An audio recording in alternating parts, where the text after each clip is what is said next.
오늘 말씀은 요한 3서 2절에서 4절 말씀입니다. 오늘 말씀을 함께 봉독하도록 하겠습니다. 사랑하는 자여, 내 영혼이 잘됨 같이 내가 범사에 잘되고 강건하기를 내가 간구하노라. 형제들이 와서 내게 있는 진리를 증언하되 내가 진리 안에서 행한다 하니 내가 심히 기뻐하노라. 내가 내 자녀들이 진리 안에서 행한다 함을 듣는 것보다 더 기쁜 일이 없도다. 아멘. 조선 인조 때에 조위한이라는 학자가 있었습니다. 그가 홍문관에서 유생들과 함께 책을 읽는데 한 유생이 느닷없이 책을 내던지면서 소리를 지릅니다. 책을 듣기만 하면 방금 본 것도 머릿속에서 달아나는데 읽은들 무슨 소용이 있느냐, 이러면서 소리를 질렀어요. 아마 오늘 우리들과 같은 사람이 조선 홍문관 안에도 있었던 것 같습니다. 가끔씩 성도님들의 이야기를 들으면 성경을 읽고 설교를 들으면 무엇하냐, 금방 잊어버리고 마는데, 이렇게 말씀을 하세요. 이런 분들이 계시면은 조위한이라는 조선 학자가 대답하시는 말을 잘 들어보십시오. 조위한이 그 유생을 보고 하는 말이, 밥은 항상 사람의 뱃속에 남아있는 것이 아니라 똥이 되어 빠져나가고 그 전기만 남아서 신체를 윤택하게 하듯이 책을 읽고 당장 그 내용을 잊어버린다 해도 언젠가는 진전이 있을 것이네 라고 하면서 점잖게 타일렀다고 합니다. 그렇지요. 콩나물 물 주면 물이 다 아래로 빠져나가도 콩나물은 자라듯이 우리가 성경을 읽고 듣고 묵상하는 것도 다 빠져나가는 것 같아도 말씀은 남아서 살이 되고 뼈가 되고 몸에 양약이 되어서 우리 영혼과 몸을 윤택하게 해주실 줄로 믿습니다. 여러분은 어떤 때에 가장 기쁘십니까? 사람들이 기뻐하는 때를 일반적으로 생각해 보면 자신의 소원이 이루어지면 기뻐합니다. 매우 어려운 시험에 합격을 하거나 직장에서 승진을 하거나 경기에 나갔으면 경기에 이기거나 보고 싶은 사람을 만나거나 등등의 일이 이루어지면 기뻐합니다. 음식을 좋아하는 사람은 만나는 음식을 먹을 때 기뻐하고, 직장에 다니는 셀러리맨들은 봉급을 받을 때 기뻐합니다. 그러니까 어떤 분이 옆에 있다가 나는 보너스 받을 때 더 기쁜데 이건 나의 아내도 모르는 돈이니까 그런 분들이 계십니다. 현학적인 사람은 무엇인가를 아하 하고 깨달을 때 기뻐하고, 작품을 심려를 기울인 그런 작가들은 자신의 작품이 누구에게인가 존중이 여김을 받을 때, 소중히 여김을 받을 때 너무 기쁘다고 이야기합니다. 결혼한 부부가 자녀를 낳으면 기뻐하고, 이런저런 등등 기쁨의 일들이 각자 상황 또 형편에 따라서 많이 있게 마련입니다. 그러면 오늘 말씀을 통해서 크리스천의 공통된 기쁨이 무엇일까 라는 것을 알아보도록 하겠습니다.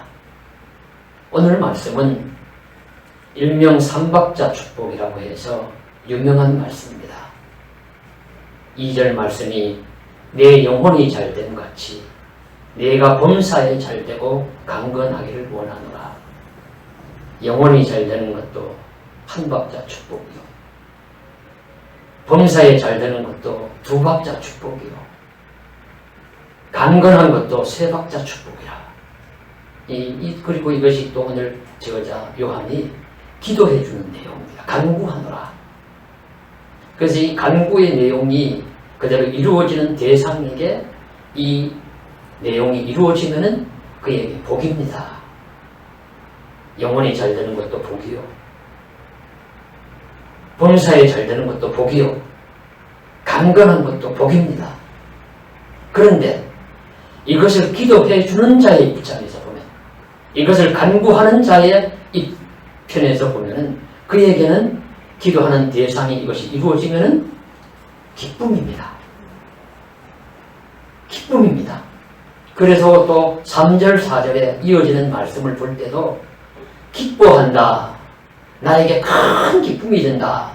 라는 말씀이 계속 나옴으로 인해서 오늘 이 말씀을 이 복을 받는 자편에서는 한량없는 복이지만 이것을 기도하고 빌어주는 자편에서는 한량없는 기쁨이 된다 하는 쪽에서 좀 기쁨을 강조하면서 말씀을 깨닫고자 합니다. 이 말씀의 기록자는 1절에 보시는 장로 요한이라고 나와 있는데, 장로라는 말이 지혜와 덕망이 있는 원로들이나 지도자들, 중요한 직분자들을 말씀하는 의미하는 폭넓은 의미가 있습니다. 그러니까 전통적으로 이 말씀은 예수님의 제자 요한, 사도 요한이 기록한 말씀으로 보는데, 사도 요한이 이때가 되면 이미 지도자지요. 그리고 나이가 많고 또 덕망이 있는 교회의 원로이기도 합니다. 그러니까 장로라고도 부르는 거예요. 그러니까 장로 요한은 사도 요한, 제자 요한을 의미한다 하고 보아도 틀림이 없을 것입니다. 이 제자 요한이 어떤 대상을 향해서, 오늘 말씀에 보면 사랑하는 가이오라는 대상을 향해서 사랑한다고, 내가 참으로 사랑한다고, 나의 아들과 같이 사랑한다고 그렇게 말씀하면서 편지를 씁니다. 그러니까 이 오늘 편지를 받는 대상은 가이오라는 초대교회의 성도입니다. 가이오는 당시에 흔한 이름 중에 하나였다고 해요. 흔한 이름은 부정적인 것이 아니라 좀 좋은 의미를 많이 가지고 있습니다. 그래서 뜻이 좋거나 또 훌륭한 모범적인 사람이 그 이름을 가지고 있거나 하면 부모님들이 그 이름을 지어주는 것이죠. 그리고 이 가이오도 기쁨, 환희라는 뜻을 가진 좋은 의미를 가진 이름입니다. 그런데 이 이름을 가진 사람이 성경에 보면 적어도 3사람이 나옵니다. 신약성경에 나오는데, 첫째는 바울이 세례를 주었고 데살로니가 교회의 첫 주교가 된 고린도 출신의 가이오가 있습니다. 로마서 16장 23절과 고린도전서 1장 14절에 보면 가이오라는 이름이 등장합니다. 둘째는 사도행전 19장 29절에 나오는 바울과 함께 다녔던 마게도냐 사람 중에 가이오가 있습니다.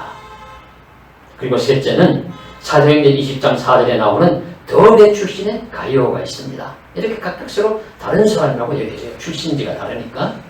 이 중에 세 번째 나오는 가이오가 나중에 사도 요한과도 서로 교제가 있었고 또 이후에 버가모 교회를 담임하는 목회자도 되었다고 합니다. 그래서 이 세 번째 가이오가 오늘 본문에 나오는 수신자인 가이오라고 추정이 됩니다. 이 가이오는 요한 3서의 말씀을 읽어보시면은 형제들과 나그네들을 잘 대접하는 사람이에요. 형제들은 같은 성도들이죠. 나그네는 가난한 사람을 의미합니다. 그런 사람들을 잘 대접하는 충성스러운 교회의 일꾼이었습니다.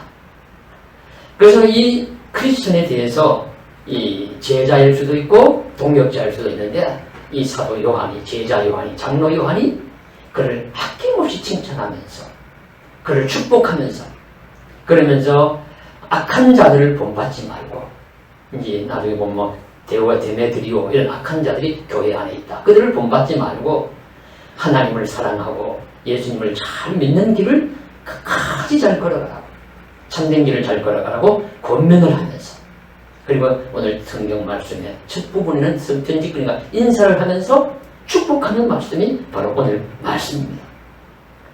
그래서 오늘 우리들도 가이오처럼 요한과 같은 사도에게 사랑받고 기쁨과 축복의 대상이 되기를 원합니다. 사도, 장로, 지도자들이 나를 축복하고 나로 인하여 기뻐하는 것은 대단히 좋은 일입니다. 그렇지 않습니까? 나를 볼 때마다 슬프고 괴롭고 힘들다고 하면 무엇이 좋겠어요?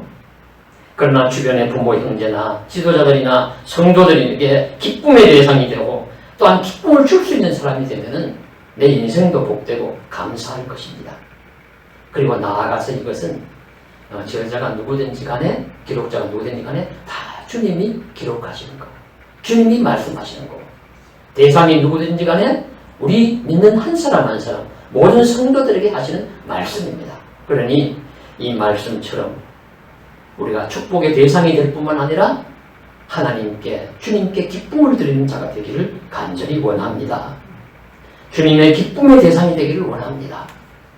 그래서 우리 찬송 가사처럼 나 주님의 기쁨 되기 원하네. 내 마음을 새롭게 하소서. 우리 찬양처럼 주님의 축복의 대상, 기쁨의 대상이 되어서 우리 삶도 복되고 우리 자신도 기쁘고 우리 자신을 사랑하시는 주님도 기쁘시게 할 수 있기를 간절히 소원합니다. 그러면 사도가 간구하는 복 3가지를 보겠습니다. 가이오와 같은 충성스러운 일꾼에게 이루어지면 너무도 좋은 복이고 또 이걸 빌어주는 기도하는 자편에서는 기쁨의 내용이죠. 자, 순서를 바꾸어서 2번째를 첫째로 보겠습니다. 두 번째 나오는 내용을 보시면은 범사에 잘되고 라는 말씀입니다. 내가 범사에 잘되고 내가 하는 모든 일이 잘되고 라는 뜻이죠. 그래서 이 말씀을 볼 때 그야말로 형통하다 그런 뜻이라고 보여져요. 만사 형통하겠네. 우리 찬송가에도 보시면 나의 갈 길을 다 가도록 예수 인도하시니 내 주 안에 있는 긍휼 어찌 의심하리요. 무슨 일을 만나든지 만사 형통하겠네. 무슨 일을 만나든지 만사 형통하겠네. 참 귀한 말씀이죠. 저와 여러분께서도 이런 형통의 길이 나타나기를 간절히 소망합니다. 그러면 형통에 대해서 우리가 생각해 볼 때 성경에 여러 번 나옵니다만은 그 중에 대표적으로 이 사람은 형통한 사람이라 한 사람이 2사람을 살펴볼 때 한 사람은 창세기에 나오는 요셉이고 또 한 사람은 우리 포로 후기에 나오는 다니엘입니다. 성경에 보시면은 창세기 39장 2절 3절에 이렇게 말씀하십니다. 여호와께서 요셉과 함께 하심으로 그가 형통한 자가 되어 그의 주인 애굽 사람의 집에 있으니 그의 주인이 여호와께서 그와 함께 하심을 보며 또 여호와께서 그의 범사에 형통하게 하심을 보았더라. 또 포로기 시대의 다니엘에게도 다니엘서 6장 28절에 말씀하시기를 이 다니엘이 다리오 왕의 시대와 바사 사람 고레스 왕의 시대에 형통하였더라 라고 말씀을 하십니다. 이들이 성경에 나오는 대표적인 형통한 자예요. 이 공통점은 이들은 지혜자들입니다. 하나님이 주신 지혜로 세상을 살았던 사람들입니다. 하나님이 주신 지혜로 세상을 사는 사람은 형통한 자가 되는구나 하는 것을 한 가지 알 수 있고요. 또 하나는 그러면 형통의 의미가 뭐냐 하는 것입니다. 형통은 무조건 고난도 없이 잘되고 아픔도 없이 쫙쫙 길이 헐쩍 열리고 문자대로 하는 일일마다 성공하고 하는 것이 아니었습니다. 요셉도 형들에게 배신당하고 노예로 팔리고 총살이하고 모함당하고 옥살이하고 많은 고생을 했습니다. 아픔도 겪고요. 그런데도 하나님이 그의 삶을 지켜주셨다는 의미에서 형통이었습니다. 즉 잠시 쓰러질지언정 영원히 파멸하거나 패배하지 않는다. 꼭 기억하시길 바랍니다. 잠시 쓰러질지 모르고 잠시 넘어질지 몰라도 영원히 패배하거나 파멸하지 않는다. 이게 형통입니다. 요셉의 계보를 보면 그렇습니다. 다니엘도 보면 살던 나라가 잘 되고 모든 것이 잘 굴러가고 하는 것이 아니라 나라는 멸망해서 포로로 잡혀가고 뭔가 막 얘기는 성경에 다 안 나오지만은 얼마나 많은 고생을 했겠습니까? 나라가 또 바뀝니다. 바벨론에 가서 또 훌륭한 자가 되어서 쓰임 받는데 바벨론이 멸망하고 메대로 가고 메대로 갔다가 파사로 페르시아로 금방 나라가 넘어가고 그런 속에서 살아갑니다. 그런 속에서도 변함없이 하나님이 큰 틀에서 그를 지켜주셨다는 의미에서 형통이라는 말을 사용하고 있습니다. 고난도 있고 아픔도 있지만 그 안에서 그 멸망하지 않고 든든히 섬기고 있다는 의미에서 형통입니다. 그리고 오늘 말씀에 범사에 잘 되고도 그런 의미라고 보여져요. 하는 일마다 성공하고 삶의 조건마다 천국 같으면 좋겠지만 하나님을 잘 믿는 자라고 하나님이 그에게 세상 속에서 그런 길만을 허락하지 않으십니다. 그런 사람 보셨습니까? 손양원 목사님이 그랬습니까? 주기철 목사님이 그랬습니까? 어거스틴이 그랬습니까? 고난도 있고 눈물도 있고 때로는 실패도 있습니다. 십자가가 있어요. 그러나 큰 틀에서 보면 그런 것 때문에 결코 영원히 멸망하지 않습니다. 결국에는 요셉이 애굽에서 총리가 되어 온 세상을 가뭄의 고통에서 구하고 자신의 가족들을 다 살려내는 것은 잘됨이 그에게는 나타나고, 다니엘이 또 거대한 환난 속에 살아갈지라도 변함없이 하나님께 쓰임받고 세상에서도 중요하게 쓰임받는 형통함을 누립니다. 로마서 8장 28절 하나님을 사랑하는 자, 곧 그 뜻대로 부르심을 입은 자들에게는 모든 것이 합력하여 선을 이루느니라 하는 말씀처럼 되는 것입니다. 그러므로 우리도 하는 일마다 성공이 아니라고 너무 낙심하지 말아야 합니다. 가는 길마다 대로가 아니라고 가시밭길을 험지라고 불평하지 말아야 합니다. 하나님이 함께 하시고 지켜주심으로 그것을 이겨내는, 그것이 잘되는 길이요 형통한 길입니다. 그런 의미에서 범사에 잘되기를, 그런 은혜와 복이 저와 여러분이 함께 하시기를 주님의 이름으로 간절히 소원합니다. 둘째로 사도는 강건하기를 빌어주고 있습니다. 강건함은 모든 사람에게 중요한 과제이지요. 저도 의식하지 못하는 사이에 카톡이나 메시지를 보낼 때가 많은데 거기에 관용어가 된 저의 인사말이 있습니다. 저에게 카톡이나 메시지를 받아보신 분들은 아실 겁니다. 무엇이냐면 늘 강건하시고 평안하시기를 기도합니다. 강건하심과 평안이 꼭 나와요. 저도 모르게 이제 그게 인사말로 들어가 있습니다. 인생에서 강건함이 중요하다는 말씀입니다. 나도 강건해야 하고 내가 살아가는 사람들도 강건하기를 비는 것은 마땅히 우리가 해야 할 기도의 내용이고 간구의 내용이 당연합니다. 이 건강의 중요성을 우리 사전적인 의미를 찾아보아도 이렇게 나와 있어요. 제가 사전을 찾아보니까 건강에는 정신적 건강과 육체적 건강이 있는데 이 둘 다 중요하다 하는 것이고요. 그리고 우리 사람이 살아가는 분야가 가정에서 살아가고, 그 다음에 일상 사회생활, 학교생활하고, 그 다음에 여가생활, 신앙생활을 합니다. 이렇게 하는데 이 세 분야의 건강은 다 밀접하게 연관되어 있어요. 그래서 누군가 가족 중에 건강하지 못하고 깊은 병이 들면 온 가족의 슬픔과 걱정이 됩니다. 가정이 행복을 잃어버리게 되잖아요. 가정에서도 건강이 중요합니다. 가족들의 건강이 중요해요. 그리고 건강해야 우리가 직장에 나가서 일을 하고 사업을 하고 또 아직 어리면 학창생활을 하면서 공부를 해서 미래를 준비를 할 텐데 건강하지 못하니까 한 축이 또 무너져 내리는 것입니다. 세상에 또 여가생활하고 신앙생활 할 때도 건강은 또 연관되어 있고 중요합니다. 그러니 오늘날 누구를 막론하고 건강에 지대한 관심을 가지지 않을 수가 없습니다. 그러니까 오늘 요한도 사랑하는 가이오에게 제자일 수 있고 친구일 수 있고 교우일 수 있고 동력자일 수 있지만 그에게 강건하기를, 하나님께서 그가 강건하기를 기도하고 빌어주는 것입니다. 축복의 내용입니다. 이것은 모든 크리스찬에도 마땅합니다.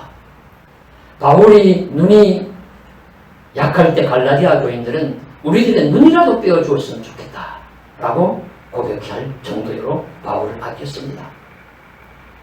에바브로디도라는 빌립보 교회 성도가 바울 곁에 와서 돕다가 큰 병이 들어 죽을 병이 들어서 그렇게 누웠습니다. 그러니까 바울도 기도하고 빌립보 교인들도 간절히 기도하면서 우리를 불쌍히 여기사 그를 낫게 해주시고 고쳐달라고 간절히 기도했을 때, 그의 병이 나아서 건강하게 되었을 때 모두가 함께 기뻐합니다. 시편 기자도 시편 39편 13절에 보시면은 주는 나를 용서하사 내가 떠나 없어지기 전에 나의 건강을 회복시키셔서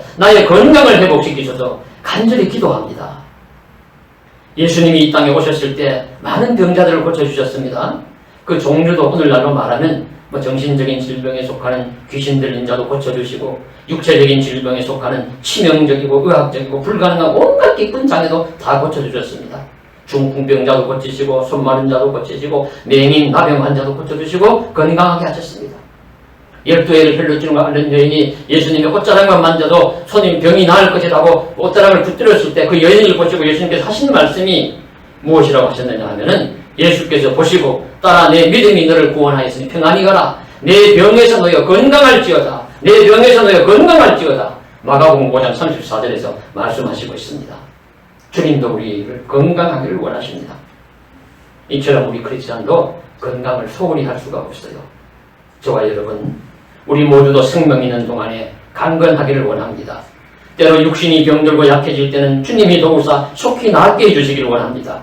육체뿐 아니라 정신적으로도 강건하여 해야 할 일들을 맑고 잘 감당할 수 있도록 도와주시기를 간절히 소망합니다. 그리고 셋째로는 내 영혼이 잘 되는 것입니다. 내 영혼이 잘 된 가치. 이 부분을 강조하려고 기록했어요. 제가 말씀을 살펴볼 때는 영혼이 잘 되고 범사에 잘 되고 강건하는 것이 같은 비율이 아니라고 봐요. 같은 박자가 아닙니다. 말씀을 잘 보시면 내 영혼이 잘 된 가치가 전제예요. 전제되어 있어서 내 영혼이 잘 된 가치, 내가 범사에 잘 되고 강건하기를 원한다. 그러니까 내 영혼이 잘 됨이 더 우선입니다. 더 중요합니다. 물론 우리가 살아가면서 범사에 잘 되는 것 중요하고 강건한 것 말씀드린 바와 같이 매우 중요합니다. 그러나 그보다도 더 중요한 것은 영혼이 잘 되는 것입니다. 영혼이라는 말은 푸시케라는 헬라어로 혼이라는 말로 사용하고 있는데, 말씀의 뜻을 헤아려 볼 때는 영과 혼을 다 합치는 정신적인 영적인 부분을 통칭하는 것으로 보여집니다. 사도는 가이오가 영혼이 잘 되기를 바라고 있어요. 무엇보다도 영혼이 잘 되기를 축복하고 있습니다. 선결 조건입니다. 이 관점이 우리는 분명해야 합니다. 영혼이 잘 되는 것이 중요합니다. 살다 보면 범사에 잘 안 될 때도 있고요. 우리 강건하지 못할 때가 있어요. 그러나 그때도 영혼은 잘 되어야 합니다. 3, 4절의 말씀을 계속 읽어볼 때도 이렇게 말씀하십니다. 사도 요한을 기쁘게 한 내용이 있는데, 가이오가 한 행동 중에 살면서 그가 진리 안에서 행한다는 소식을 들으니 내가 기쁘다. 진리 안에서 살아간다는 소식을 듣는 것보다 더 기쁜 일이 없도다. 이렇게 말씀합니다. 그러면 진리 안에서 살아가는 것은 영혼이 잘 되는 길입니다. 그렇지 않습니까? 진리 안에서 행하는 것은 하나님의 말씀을 잘 지킨다는 뜻이고 예수님의 가르침을 잘 순종하며 산다는 것입니다. 요한복음 3장 16절에 하나님이 세상을 이처럼 사랑하사 독생자를 주셨으니 이는 저를 믿는 자마다 멸망하지 않고 영생을 얻게 하려 하시느니라.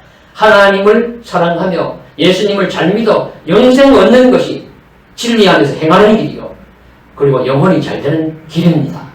이것이 사도의 기쁨이 되고 하늘아버지 우리 주 예수님의 기쁨이 된다는 말씀입니다. 물론 당사자인 우리에게도 한량없는 복과 은혜가 됩니다. 그래서 영혼이 잘 되는 자는 반드시 진리 안에서 길을 걷는 자입니다. 오늘 진리라는 말씀이 여러 번 등장합니다. 우리 1절에 보시면 참으로 사랑하는 할 때 이 참으로도 알레테이아라는 진리라는 말을 사용하고 있고요. 3절, 4절에 진리를 증언하니, 또 진리 안에서 하면서 진리라는 말이 여러 번 등장합니다. 그러니까 사도 요한은 이렇게 외치고 있는 것입니다. 사랑하는 가이오여, 내가 진리를 행하며 살아가는 것이 나의 진실한 기쁨이구나. 이렇게 외칩니다. 그것이 또 우리 주님이 우리를 위해서 바라는 것입니다. 안개야, 내가 진리를 행하며 산다는 소식을 들으니 참 기쁘구나. 이 소식을 듣는 것보다 내가 더 큰 기쁨이 없다. 감격하면서 외친다는 뜻입니다. 그래서 우리 성도는 주님이 원하시는 진리를 행하는 자가 되어야 합니다. 이것이 중요한 일입니다.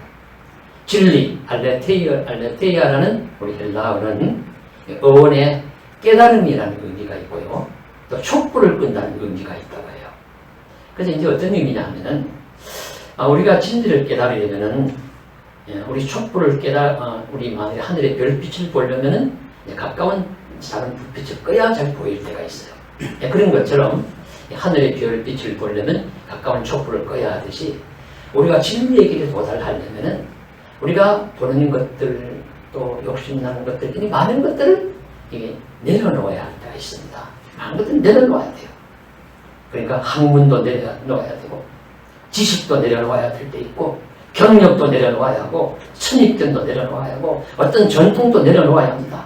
그런 것이 적당하게 나를 가로막고 있으면 진리를 볼 수가 없습니다. 진리를 행할 수가 없어요.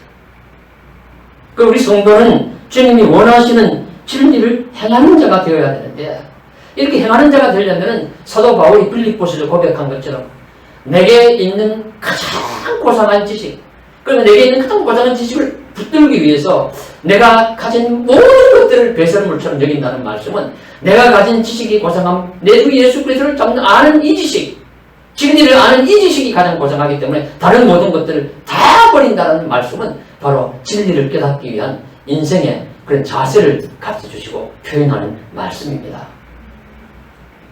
그래서 우리가 진리가 무엇이냐고 묻지 마시기 바랍니다. 우리는 진리가 무엇인지 알고 있습니다. 진리가 무엇인지 이미 가르쳐 주셨습니다. 하나님의 말씀이 진리라고 우리는 하나님 말씀을 압니다. 예수님이 진리라고 말씀하셨어요. 내가 곧 길이요 진리요 생명이라고 말씀하셨습니다.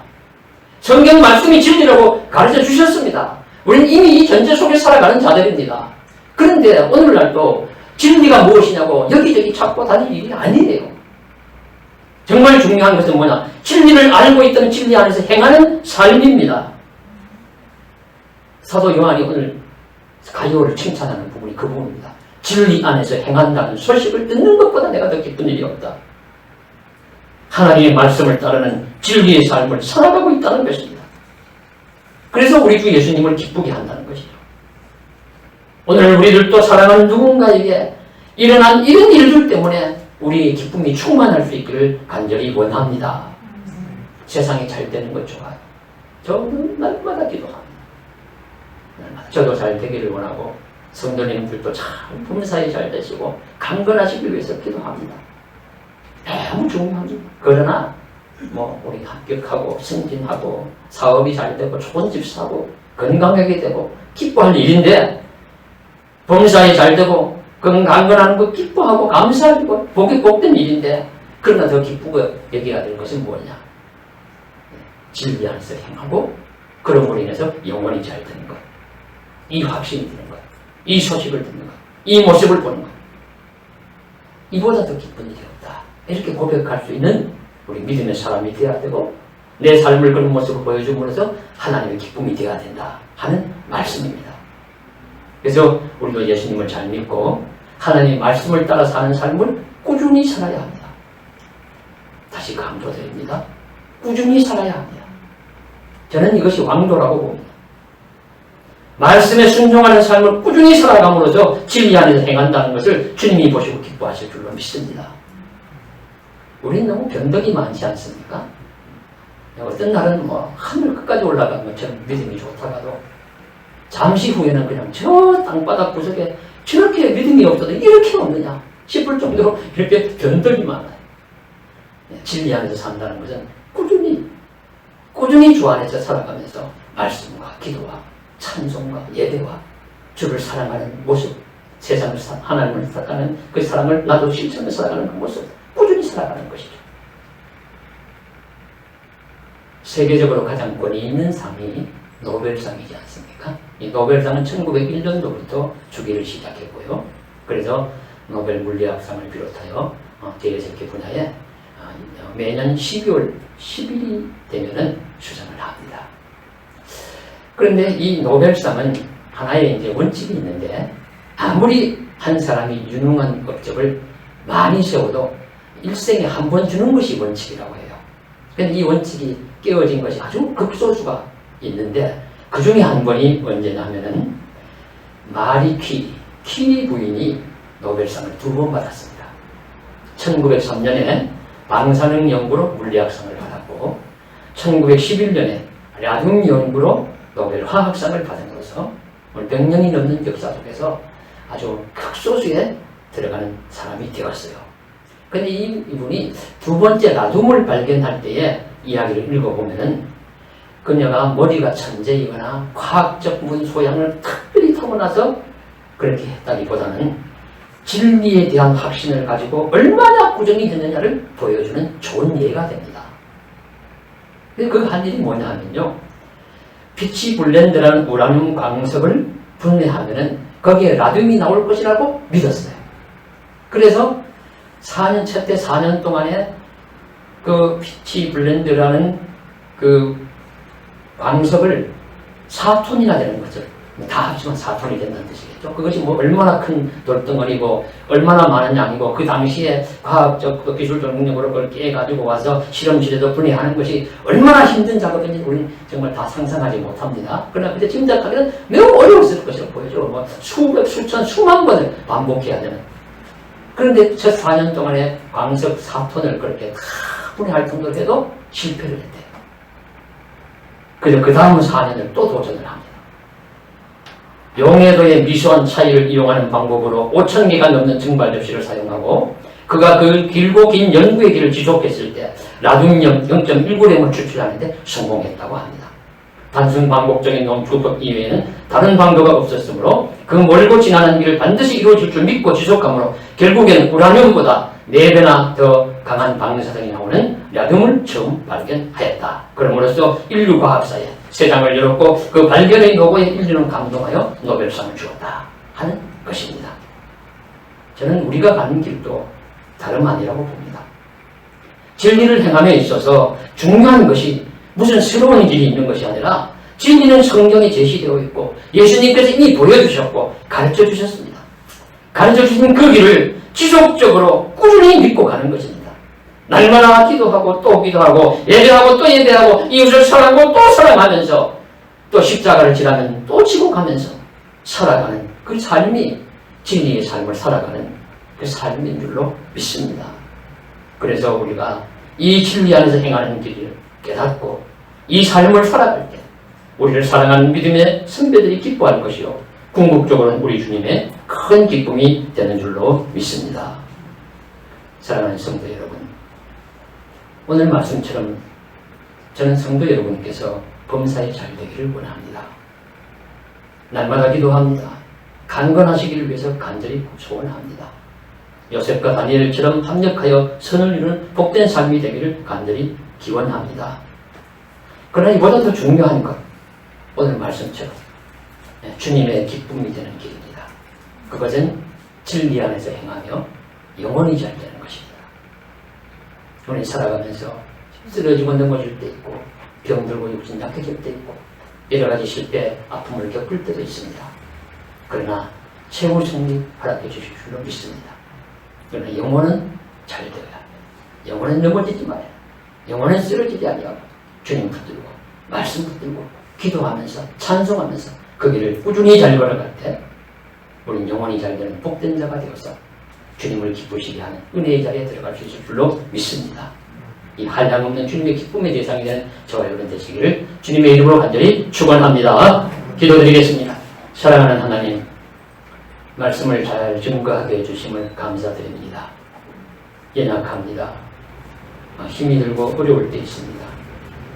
범사에 잘 안 되는 것처럼 느껴지고 또 건강이 잃어버려서 좀 아프게 주님 앞에 부르짖을 때 많이 있습니다.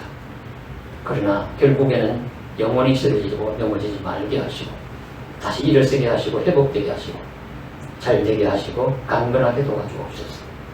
그러나 말씀처럼 영원히 잘 되는 진리 안에서 행하는 이 길은 포기할 수 없고 또 이렇게 결코 죄선은 안 될 귀한 일인 줄 믿고 하나님의 은혜 가운데 진리를 붙들고 진리 안에서 행하며 믿음의 길을 잘 걸어갈 수 있도록 주님 도와주옵소서.